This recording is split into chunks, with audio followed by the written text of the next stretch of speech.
বাটাবাটি ছাড়া কি ভর্তা মজা লাগে? শিলপাটায় না বাটলে ভর্তা মজা লাগে না। তাই প্রস্তুতি চলছে সব রকমের ভর্তার।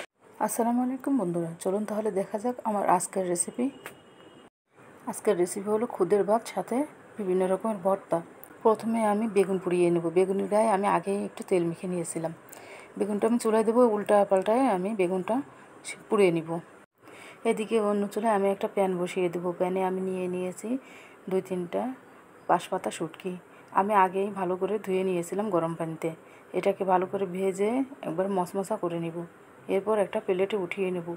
এই তাওয়ার উপরে এখন আমি দিয়ে দিব আস্ত রসুন, কিছু পেঁয়াজ। এটাকে এখন আমি ভেজে এর সাথে দিয়ে দিব কিছু কাঁচামরিচ। কাঁচামরিচগুলো আমি আস্তে আস্তে এর সাথে ভেজে নিব। ভালো করে ভেজে এটাকে আমি এখন উঠিয়ে নিব। এখন আমি কিছু শুকনো মরিচ টেলে নিব। মচমচে করে আমি মরিচগুলো ভেজে উঠিয়ে নিব। এখন আমি লইট্টা শুটকির প্রসেসিংয়ে চলে যাব। প্রথমে আমি লইট্টা শুটকি টেলে নিলাম একটা প্যানে। এরপর আমি লইট্টা শুটকিটা অফ স্কিনেই গরম পানিতে ধুয়ে পরিষ্কার করে নিয়েছি। এখন আমি একটা কড়াইতে দিয়ে দিলাম কিছু পেঁয়াজটাকে ভেজে নিব একটু লাল লাল করে।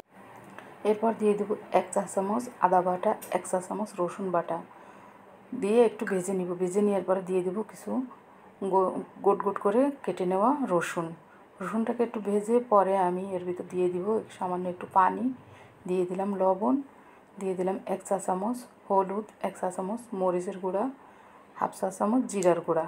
এটাকে এখন আমি ভালো করে কষিয়ে নিব। এভাবে একটু নেড়ে নেড়ে কষিয়ে নিয়ে তেলটা যখন উঠে আসবে তখন এর ভিতরে দিয়ে দিব আমি সেই পরিষ্কার করে ধুয়ে নেওয়া লইট্টা শুটকিগুলি। এখন এটাকে ভালো করে আমি একটু মশলার সাথে কষিয়ে নেব। কষিয়ে নেওয়ার পরে দিয়ে দিব 1/2 কাপের মতো পানি। এখন আমি শুটকিটাকে ভালো করে রান্না করে নেব। এভাবে নেড়ে চেড়ে নাড়ার ভিতরে রান্নাটা শেষ করে নেব। আমার শুটকিটা রান্না কমপ্লিট হয়ে গেছে। এখন আমি চলে যাব খুদের ভাত রান্না করার জন্য। আমি চুলায় বসিয়ে দিলাম একটা ডিপ প্যান, দিয়ে দিলাম 1/2 কাপের মতন তেল। এদিকে আমি দিয়ে দিলাম 1/2 কাপ পেঁয়াজ কুচি।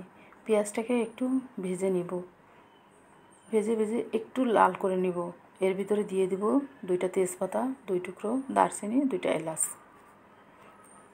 পেঁয়াজটা যখন একটু লাল হয়ে গেছে তখন দিয়ে দিলাম 1 চা চামচ আদা বাটা, 1 চা চামচ রসুন বাটা।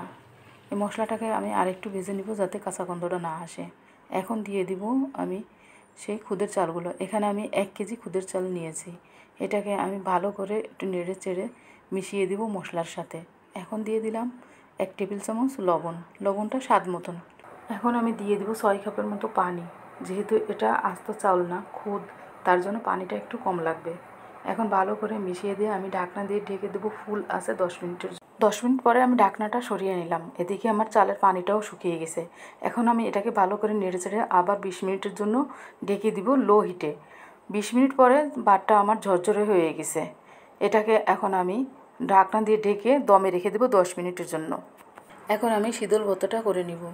দিয়ে দিলাম সেই টেলে নেওয়া শুকনো মরিচ, সামান্য একটু লবণ দিয়ে এটাকে আমি একটু ভালো করে বেটে নিব। বেটে নেওয়ার পরে এখন দিয়ে দিলাম সেই টেলে নেওয়া পেঁয়াজ, রসুন এবং কাঁচামরিচগুলা। এটাকেও আমি ভালো করে বেটে নিয়ে ভর্তাটা পুরো আমার কমপ্লিট হয়ে গেল। এখন চলে গেলাম হচ্ছে বেগুন ভর্তার প্রসেসিংয়ে। বেগুনটা পরিষ্কার করে নিয়ে পেঁয়াজ মরিচ ডলে এখন হচ্ছে ভর্তাটা আমি রেডি করে নিয়ে নেব। সাথে দিয়ে দিলাম একটু সরিষার তেল না হলে আসলে ভর্তাটা জমে না। আর দিয়ে দিলাম কিছু ধনিয়া পাতা কুচি। বাস হয়ে গেল আমার বেগুন ভর্তা। সব কিছুই আমার কমপ্লিট হয়ে গেছে। এখন হচ্ছে আমি খুদের ভাতটা পরিবেশন করব। আমি এখন প্লেটে সব সার্ভ করে নিব। দিয়ে দিলাম বেগুন ভর্তা, দিয়ে দিলাম শীতল ভর্তা, আর দিয়ে দিলাম শুটকি ভুনাটা। সাথে আমি মাছ ভেজেছিলাম, মাছের এটা দেখানো হয়নি, অফ স্ক্রিনে হয়ে গেছে। এখন সুন্দর করে প্লেটগুলো আমি সাজিয়ে নিলাম। এই ছিল আমার আজকের রেসিপি, মজাদার খুদের ভাত ও ভর্তা। আপনারাও এরকম ট্রাই করে নেবেন। তো বন্ধুরা, আমার ভিডিওটি যদি ভালো লাগে তাহলে লাইক, কমেন্ট, শেয়ার করে পাশে থাকবেন। আপনারা সবাই সুস্থ থাকবেন, ভালো থাকবেন। আল্লাহ হাফেজ।